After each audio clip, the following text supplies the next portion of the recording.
Hello நண்பர்களே, குவைத்தில் இப்போ நீங்கள் வீடியோவில் பார்க்குற 6 நபர்களும் கைது செய்யப்பட்டிருக்காங்க. குவைத்தில் கார் வைத்திருக்கிறவங்க ரொம்ப சேஃப்டியான இடங்களில் மட்டும் காரை விடுங்க, இல்லைனா தூக்கிட்டு போய் பாட்டாக பிரித்து விற்றுருவாங்க. என்ன சம்பவம் நடந்துச்சு அப்படிங்கிறத பார்க்க போகிறோம்.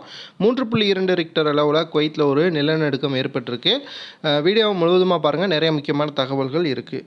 முதல் செய்தி, குவைத்தில் 3.2 ரிக்டர் அளவில் ஒரு சிறிய நிலநடுக்கம் குவைத்தினுடைய தென்மேற்கு பகுதி, அதாவது பாலைவன பகுதியில் ஏற்பட்டிருக்கு.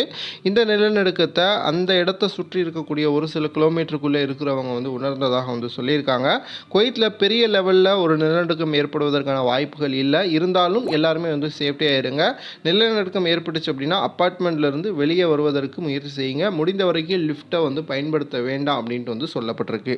அடுத்த செய்தி, குவைத்தினுடைய ஜலிபல் ஸ்வைக் அடுக்குமாடி குடியிருப்பில் ஒரு சிறிய தீ விபத்து இன்னைக்கு காலையில் ஏற்பட்டிருந்துச்சு. இதில் 2 நபர்கள் மாட்டிக்கிட்டாங்க. உள்ளே இருக்கும் பொழுது அங்கே ஏற்பட்ட கரும் புகையை சுவாசித்ததால் இவங்க மருத்துவமனையில் அனுமதிக்கப்பட வேண்டிய ஒரு சூழலுக்கு உட்பட்டிருக்காங்க.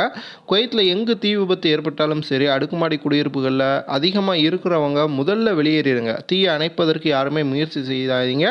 அதே போல் குவைத்தினுடைய தீயணைப்பு வீரர்களுக்கு உடனடியாக கால் பண்ணி இந்த தீ விபத்து ஏற்பட்டிருக்கு அப்படிங்கிறத மட்டும் தெரியப்படுத்தினா போதும் அப்படின்னு சொல்லி தீயணைப்பு படை வீரர்கள் சொல்லியிருக்காங்க. அடுத்ததாக, குவைத்தினுடைய ஏர் கார்கோ மூலமாக 26 கிலோ போதை மருந்தை குவைத்திற்கு அனுப்பி வைத்த ஒரு கும்பல் தற்பொழுது விசாரணைக்கு உட்படுத்தப்பட்டிருக்காங்க. இவங்க என்ன பண்ணுறாங்க அப்படின்னா, ஐரோப்பா நாடுகளில் இருந்து வரக்கூடிய விமானங்களில் வேறு பெயரில், அதாவது அது வர்றது வேறு ஒரு பெயரில் வரும். ஆனால் உள்ளே இருக்கிறது பார்த்திங்கன்னா போதைப் பொருள். 26 கிலோ போதை மருந்தை அந்த ஸ்கேனரில் வித்தியாசமான பொருள் தென்படுவதை அடுத்து அவங்க பிடிச்சிருக்காங்க. குவைத்தை பொறுத்த வரைக்கும் யாராக இருந்தாலும் சரி, உங்களுடைய அட்ரஸை யாருக்கும் இந்த மாதிரி பார்சல் அனுப்பி வைக்கிறோம், உங்களுக்கு பணம் தாரோம், இந்த மாதிரி சொல்கிறவங்கள நம்பாதீங்க. உங்களை சிக்கலில் வச்சுருவாங்க.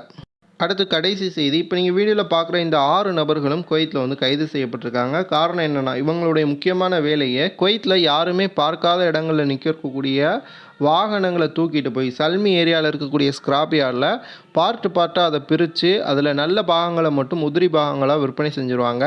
பேலன்ஸ் இருக்கக்கூடிய அனைத்து பார்ட்ஸையும் சுக்குநூறாக நொறுக்கிறது, தீயை வைத்து கருக்கிறது. இந்த மாதிரி கருக்கி அங்கே இருக்கக்கூடிய ஸ்கிராப் யார்டில் போட்டு அதை எடைக்கு போட்டு விற்பனை செஞ்சுருக்காங்க. இவங்களுடைய நேரம் அப்படின்னு பார்த்தீங்கன்னா, இரவு நேரங்களில் இந்த திருட்டு வேலைகளில் அதிக அளவில் ஈடுபட்டிருக்காங்க. குற்றப்புலனாய்வு துறைக்கு, குவைத்தினுடைய உள்துறைக்கு மிகப்பெரிய அளவில் இவர்கள் மேலே சந்தேகம் ஏற்பட்டு பல நாட்களாக கண்காணித்து இந்த நபர்கள் 6 நபர்கள் எகிப்து நாட்டை சார்ந்தவர்களை கைது செய்திருக்காங்க. ஓகே நண்பர்களே, இந்த வீடியோ உங்களுக்கு பயனுள்ள தகவலாக இருக்கும் நம்புகிறேன். கார் வைத்திருக்கக்கூடிய வெளிநாட்டவர்கள் சேஃப்டியான இடங்களில் மட்டும் காரை விடுங்க, இல்லைனா உங்களுடைய காரை தூக்கிட்டு போய் பாட்டாக பிரித்து விற்றுருவாங்க. வீடியோ பார்க்குறவங்க சேனலை சப்ஸ்கிரைப் பண்ணுங்கள், மறக்காமல் லைக் பண்ணுங்கள், உங்களுடைய நண்பர்களுக்கு அனுப்பிவிடுங்க.